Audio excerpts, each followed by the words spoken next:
I don't think that love is lost. I think it's like anything else. It can be fed and it'll grow. It can be starved and it can die. I think 60% of divorces are ended because of either finances, or 40% it's because of communication, or it could be the opposite. Communication, or the lack of, or unmet expectations, usually financial. Those are usually the contention points for most divorces. You know, feelings come and feelings go, but you have to choose to love daily. And so love is not just a feeling, it's an action. You know, the Bible talks about love is patient, love is kind, it does not envy, it does not boast. All those things, I think that you have to take steps to choose love daily.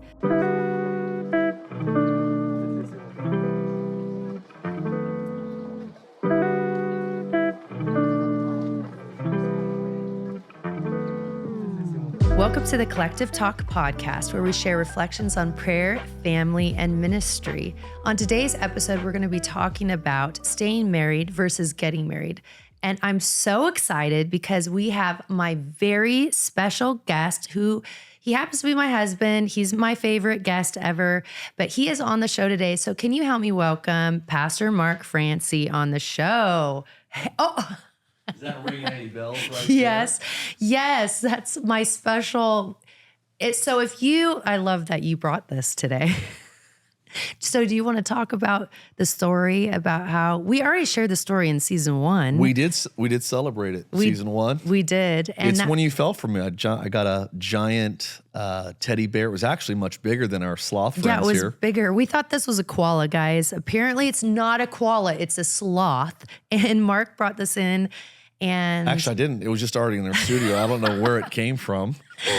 I don't know who spent money on this thing. Yeah. But, no, actually, I think it's like the college boys. Some of the college boys. Okay. It's one of theirs. How crazy is that? Maybe they're in love too. Yeah, maybe. It worked for their pastor. It could work for them. Work. So basically, if you did not watch season 1, you need to go back and watch. I think it's the very first episode, or it could have been the second one we were on together, where Mark and I talked about how we met.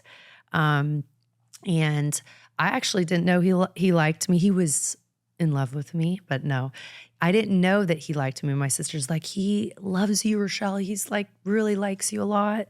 And I'm like, no. Mark's just friendly to everybody. And so he comes in uninvited to my birthday. That was Applebee's. You know, you can't deny Applebee's. Yeah, you definitely can't. The Blondies, was that what they were called? Yes. I like the Blondies. Yes. For sure. And so he comes in with a life-size bear bigger than this one and brings it to me. And at that moment, it worked. You knew I was the one. Because I knew you were the one, because you brought me the life-size bear. Without question. Yes. So today, this is a reminder to maybe get a life-size bear for the one that you want to be with, and maybe they'll just want to be with you. It worked for us. It worked for us. So I'm so honored that you're on the show today. Always a high pleasure. Always a high pleasure. So I just wanted to talk about the difference in staying married versus getting married. Yeah. Like the difference between when, everybody talks about the wedding, like girls growing up, like I had a book that was all about the wedding day. Mm-hmm.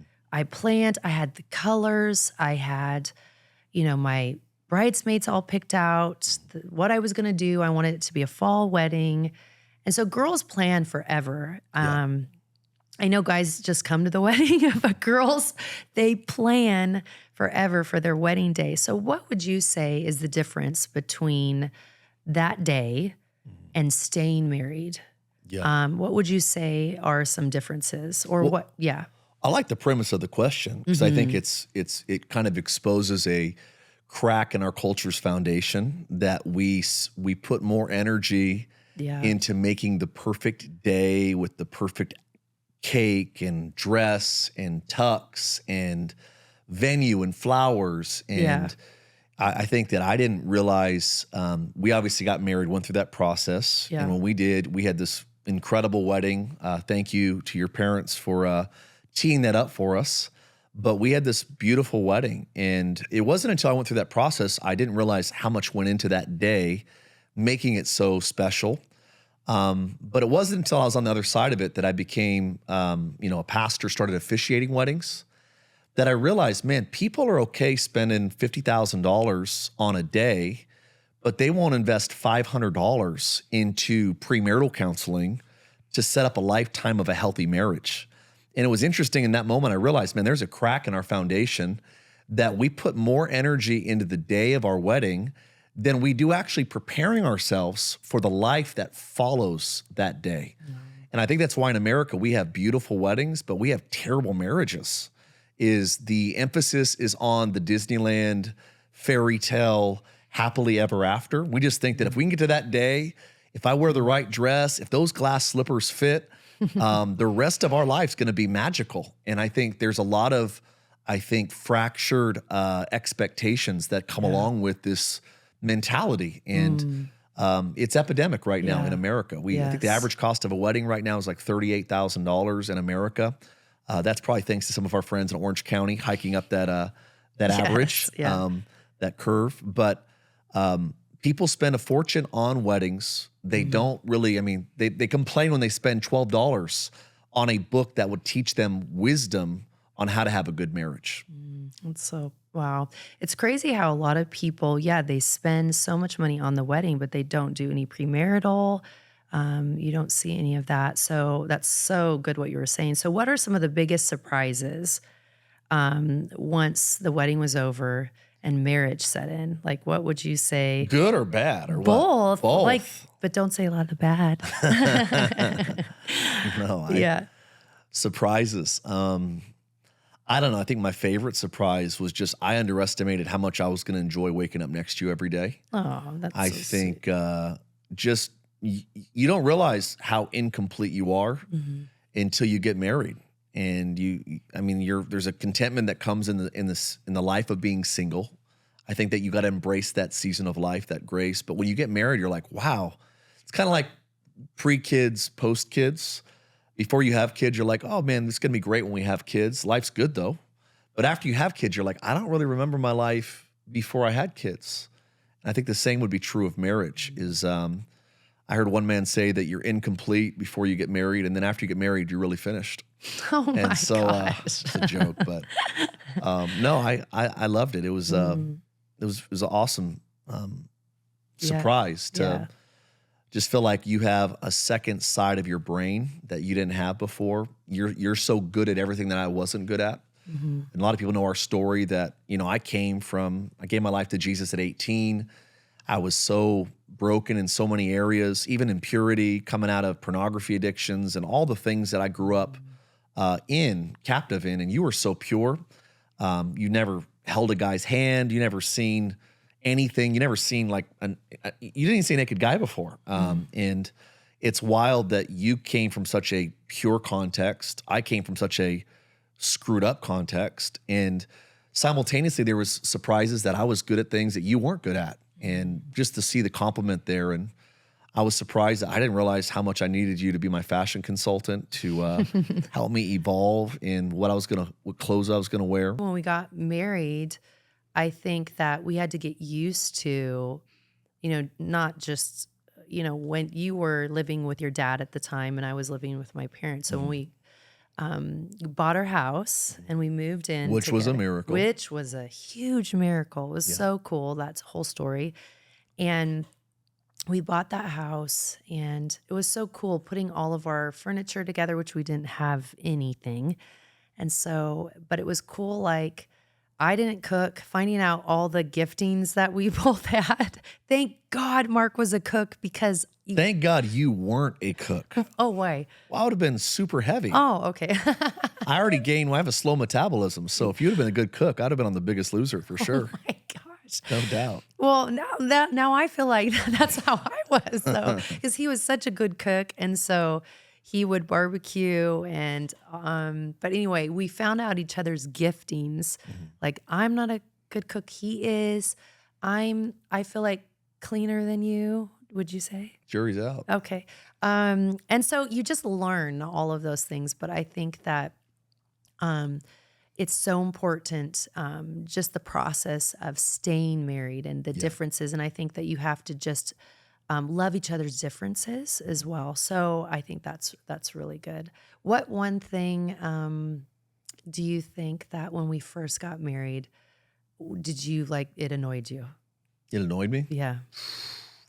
There was nothing. Nothing. You're being No. nice. Do you remember? I joke about this a lot, but I Yeah. think I tried to disciple you on which direction the toilet paper roll is supposed to go on to the wall. Yeah. It's supposed to be cascading like a waterfall, and you'd always put it on backwards, and you would strangle the toothpaste. Just for sure, I'm like, you're supposed to go from the bottom of the tube all the way up. And so there were some things I was OCD on. You were so good at keeping certain things clean, like you were always good about keeping like our room clean. We get the living room, the dishes. I was better at keeping our cars clean. And it's kind of funny that we even complimented each other in that way. Yeah. But definitely had our differences, our strengths. Yeah. So can you share with everyone a challenge maybe that we went through the first year in marriage? What was one challenge that maybe that we had to navigate in our first year of marriage? Well, I think most people underestimate. They think that when you get married, the broken areas or the immature areas of your life are automatically going to be solved. Yeah. I think the most common thing that young guys think is that when I get married, if I have a pornography addiction, if I have some sort of lust issue, that in the context of marriage, that's going to be immediately solved and rectified. For me, I realized that wasn't true. I think for you coming in, you were living with your parents. They were phenomenal parents, but I think you not really ever having to have a budget coming in, in that regard. I was on my own since I was 18, kind of living autonomous financially, and so I think you financially coming into it were young, and I think for me, I was coming out into it broken. And so those are probably, I think, the hardest, would you agree on that? Yes. The first year was we didn't make much money at all. I was a janitor, you're a youth pastor. So how do we make ends meet financially? And to go from, hey, you can spend your entire paycheck because you live at home, to now it's like, girl, you are the breadwinner. I'm a janitor. We gotta make this money stretch. And I think for me, learning how to be honest with you about, hey, there's some stuff that's fundamentally broken inside of me. I know you didn't ask for it, sign up for it. You weren't looking for this element to have to marry a guy that's still 13 in some areas of his mind. But you were so gracious, forgiving. And I think that the learning how to be honest with our weaknesses was probably the first major mountain that we had to climb together. And I think that's probably the norm for the first 24 months of marriage. Yeah. Is you have the dating version, the engaged version that you fall in love with, and you get married to find out, wait, there's some areas, and this is what I would say is most people get divorced over the 10% they don't like. They fall in love over the 90% they do like. So I think you get to the wedding day, you're focused solely on the 90% that I love. And I think when you get married, you realize, wait, there's 10% of my spouse that's not healthy or not mature or is under construction. And so most people that get unhealthy, they start focusing 90% of their fulfillment on the 10% that drives them crazy. And I think that's what creates major problems in marriage. That's really good. In your experience, what do you think are the most misunderstood, common misunderstandings within marriage, or that married couples have with staying married? What do you think are the misunderstandings with staying married? I think a common thing we hear a lot as pastors is, well, I just stopped loving your dad, or I stopped loving my wife. And they tell their kids that, look, mommy and daddy are getting divorced because we no longer love each other. And I lost love. I fell out of love. I don't think that love is lost. I think it's like anything else. It can be fed and it'll grow.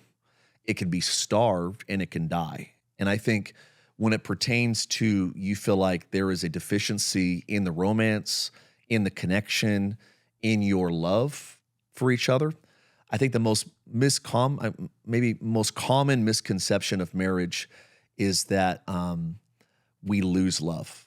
I don't think you misplace it. I don't think it's like, hey, I knew it was around here somewhere. It's not like losing your keys. I think love is not lost. It's literally like you not eating for weeks, months, years at a time, then go, hey, where did my health go? Well, your health left slowly as you neglected feeding your body. And I think that's what we talked to a lot of couples about is love is at its best when it's intentionally fed. That's good. And I would say the more fragile or immature your love is, the more intentional. Like a baby, you have to be with feeding it. When our girls were little, we've seen, the movies when parents are feeding their little babies, you put them in the high chair, you carve out a time, you go, look, it's time to feed our kids. You put them in the high chair, you get the intentional meal you have prepared for them, you put it on the spoon, and you start doing the annoying parent lip thing that you're like open your lips and eat the food. And there's an intentional feeding because of the state and the size of your child. And I think when you feel like your love is in an immature or a very fragile condition, it requires that level of intentionality that you have to create a space, a time, something to feed it, and to actually give it your effort in causing it to grow. It's good. It's really good. That's powerful. I want to transition to just communication. I felt like that was a big key in our marriage and learning how to communicate well. And sometimes we didn't do that so well. And so, yeah, well, you're a great communicator. Maybe it was all me, but I just felt like that is something that's really key in maintaining a healthy marriage and staying married. So what would you say to married couples that about open communication, staying honest, staying open, and communication, and what role that plays in staying married? Yeah. I think it's everything. Mm-hmm. I think, it's 60% of divorces are ended because of either finances, or 40% it's because of communication, or it could be the opposite.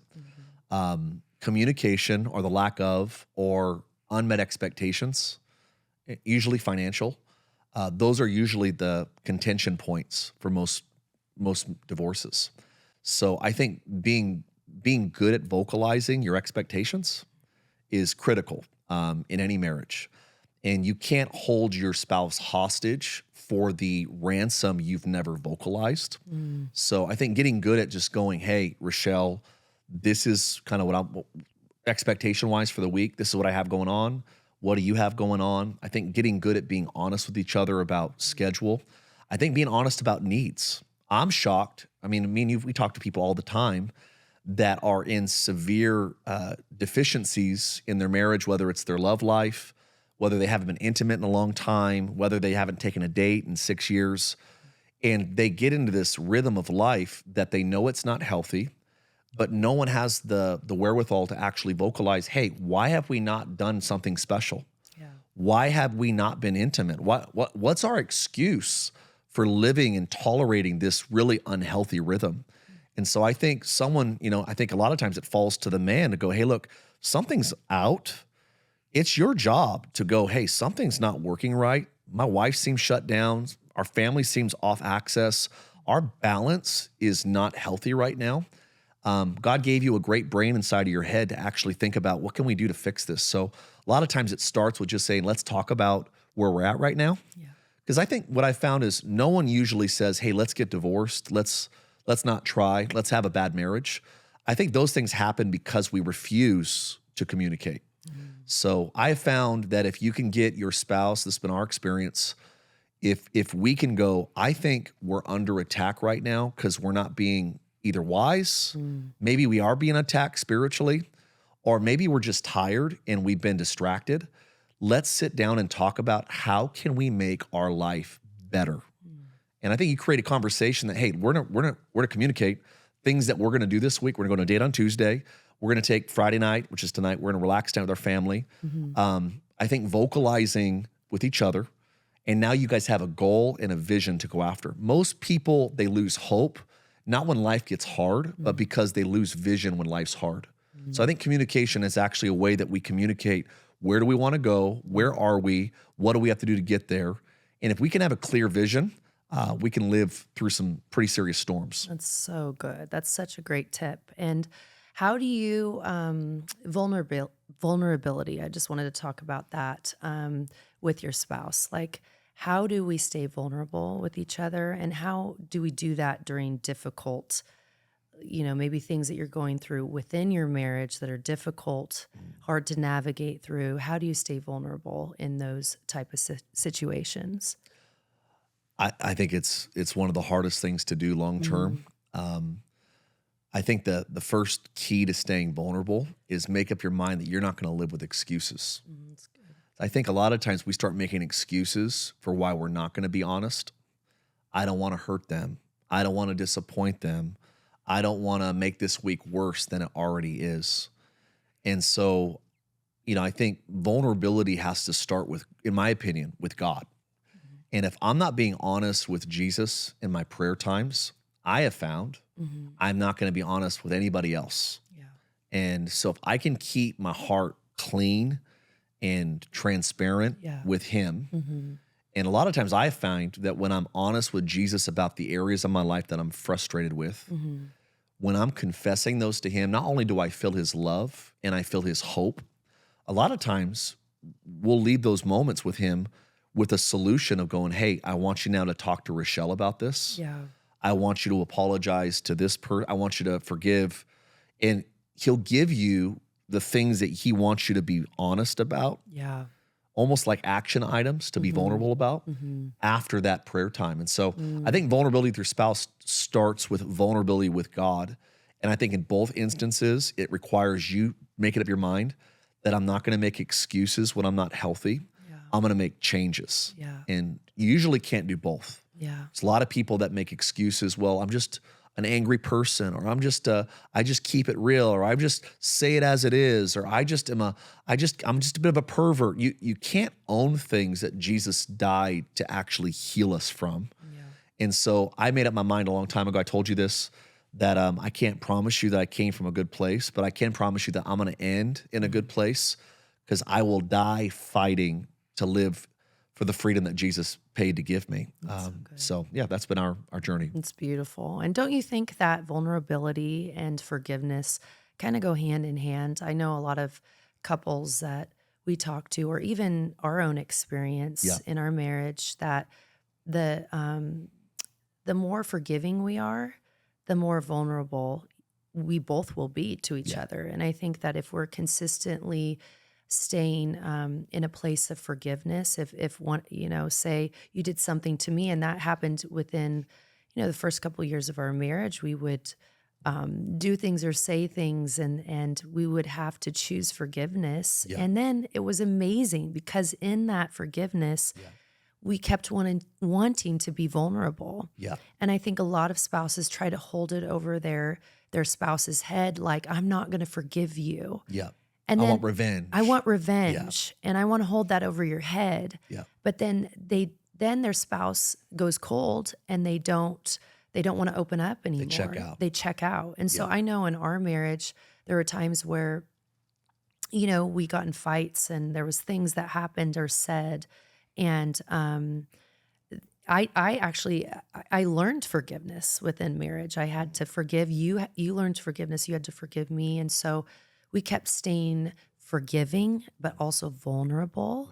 And so I thought, so how do you think that goes hand in hand, forgiveness and vulnerability? I think they're absolutely connected. And you're right. I think I was able to be vulnerable because of the quality of your willingness to forgive. And I think that's what I would say that would be a healthy two-edged sword or two-sided coin to great marriages is, we always talk, we talked last season about our policy of the 100% honesty, 100% forgiveness. But I think there's something about transparency that leads to freedom. And I think that freedom and forgiveness are connected. That, Jesus said, you'll know the truth will set you free. So there's truth, which is honesty, and his word that leads to freedom. And I think there's something in the freedom that requires us to be, it allows us, I should say, it allows us to be honest. When we get free, I always tell people, that God has set you free from something when you can talk about something that you should feel shame or embarrassed about, but you're so far removed from where you were that you can now talk about it without the sting of that old thing marking your identity today. It's almost like a thief trying to rob your house that you moved out of.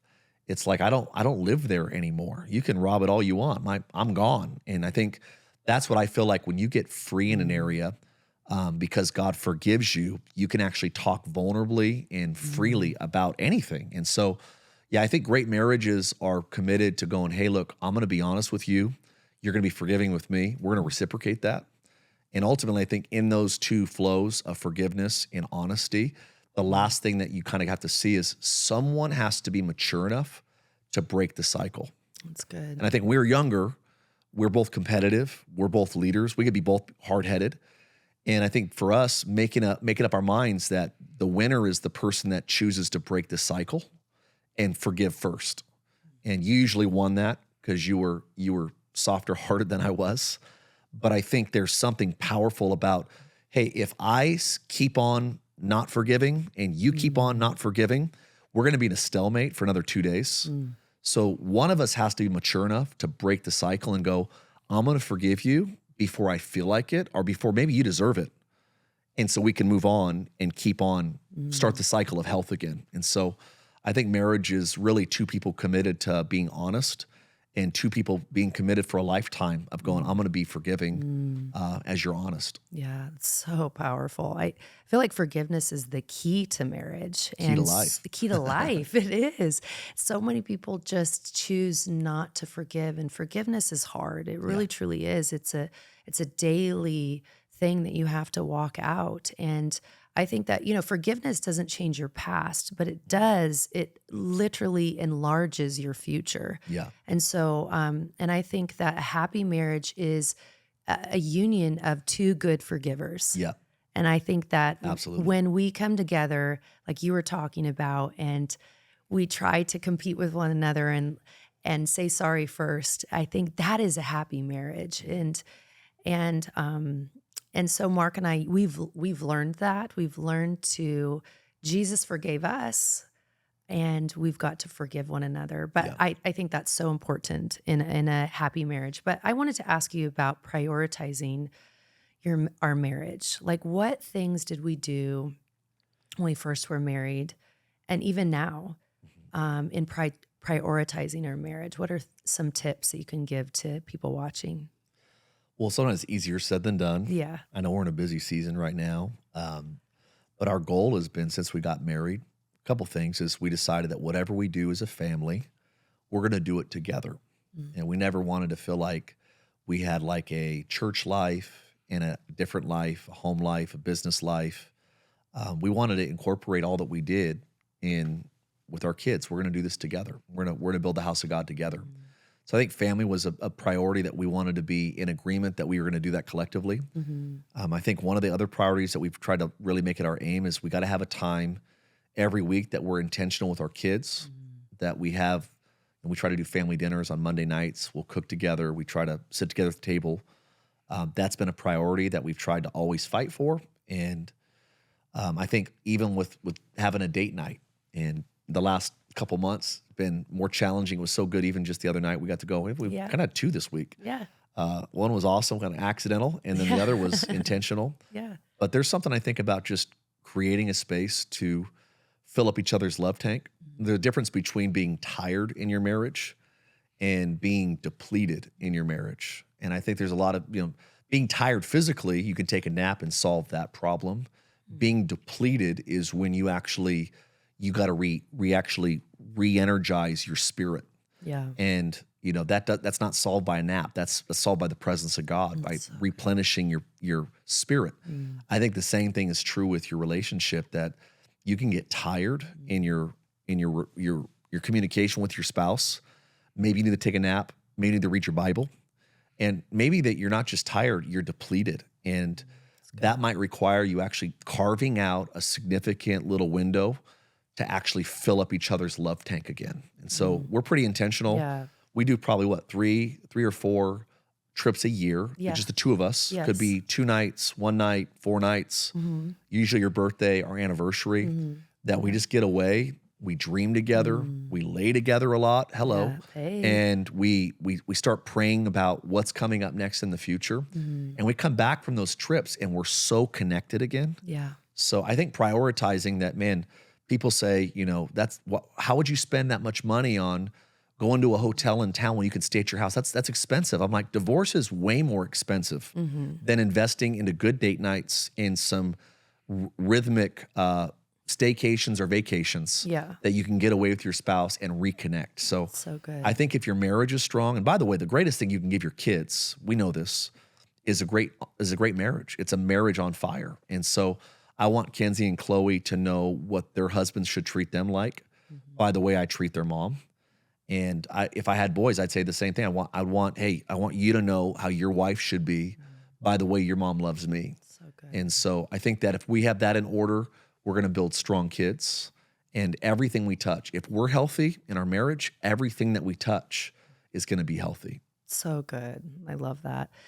And I think another thing is choosing love daily. I think that's, feelings come and feelings go, but you have to choose to love daily. You do. And so love is not just a feeling, but it's to choose it every day. It's an action. It's an action. Yeah. And so I feel like, the Bible talks about love is patient, love is kind, it does not envy, it does not boast, all those things. I think that it is an action. You have to take steps to choose love daily. Yes. And I think that's not just for married couples, but it's for, being a Christian, being a disciple. You have to learn and choose love. Yeah. Because our feelings sometimes we wake up in the morning and we feel like, oh my gosh, I'm tired today. I don't want to choose love today. Yeah. You wake up in the morning and you have a headache or something and you're not feeling well and you have to choose love.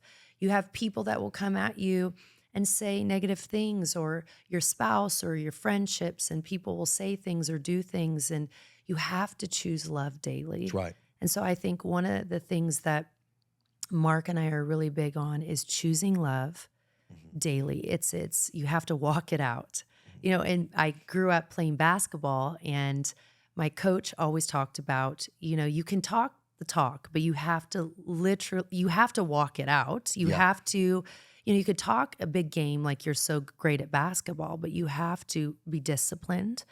You have to walk the walk, and you have to choose, to get better at basketball. Yeah. And the same goes for your marriage. You have to choose to love each other daily. And so what are some things that we do to choose love daily? I think a couple of things that we've tried to incorporate. I heard this a couple of years ago, and I thought it was so brilliant. But one of the guys that kind of mentored me a lot, he said, whenever you think about something good about your spouse, vocalize it. I think sometimes we're silent about the things that we should celebrate. And I think all of us need to hear every once in a while what we love about each other. And so I think being intentional with just vocalizing, when you think about something like, hey, your hair looks beautiful today, Rachelle. Like, man, thank you for cleaning up my side of the sink today. I noticed that you organized that. Thank you for doing that. You're so sweet. Rachelle, you're a really awesome mom. I think, we were just laying in bed the other night and I was telling you some of those things, but I think remembering that we all need to hear that you're still the best decision I've made. I think that when your spouse reminds you of that, right? Because I think the problem is many times the longer you're married, the less you vocalize what you love and the more you vocalize the things you don't love. And that's usually when marriages get negative. I could call it the law of deposit, is that when you actually take more out of your spouse through correction than what you put into them through affirmation, like your checking account, if you keep pulling money out and you don't put money back into it, that account goes negative. And I think most people have negative marriages because they're pulling more out of their spouse through correction.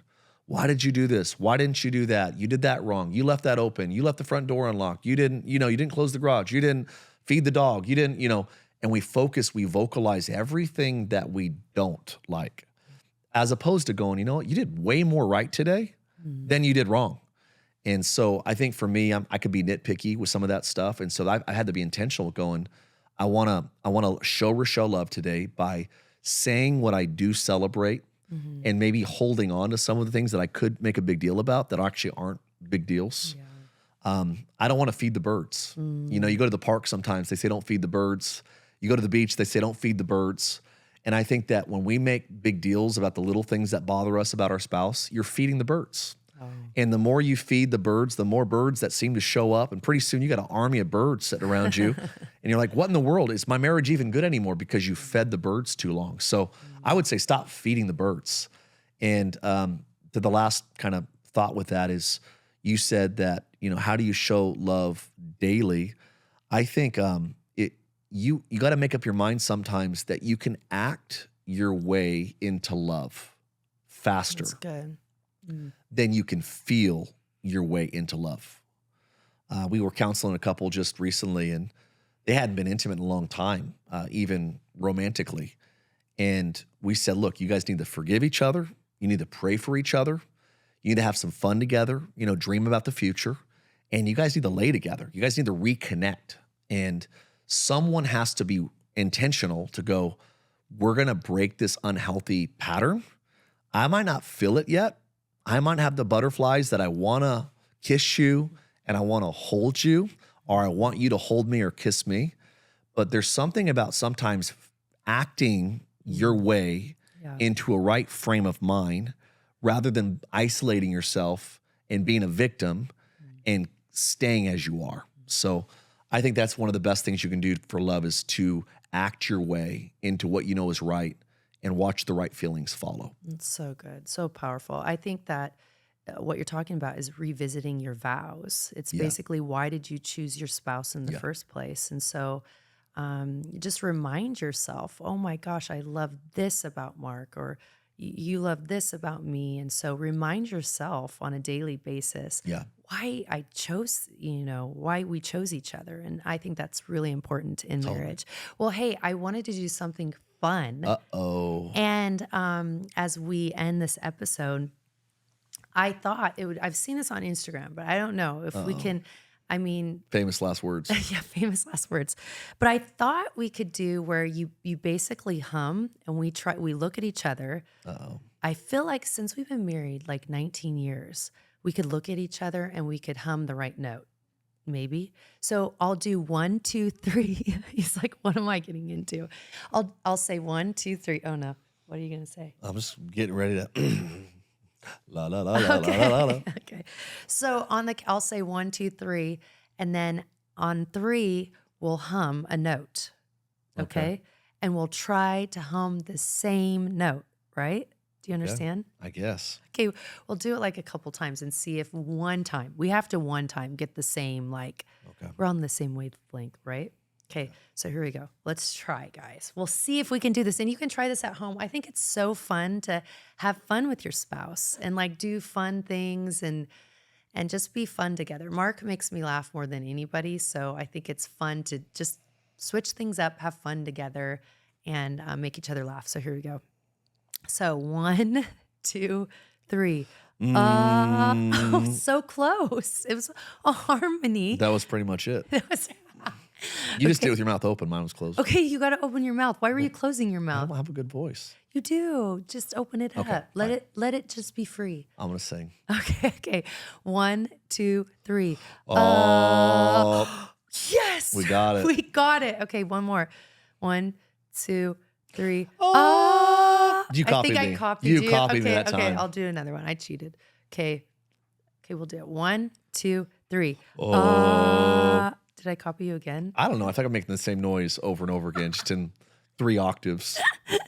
Well, I'm proud of ourselves. We did one. That was pretty powerful. That was like really good. That touched my heart. I feel like if we've been married 19 years, you guys, we should like be on the same wavelength, but that was really good. Thanks for participating. You know it. Love you.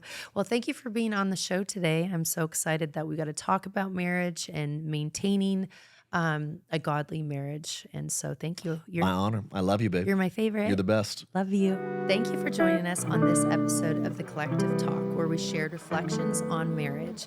Stay tuned for future episodes where we dive into the topics of prayer, family, and ministry.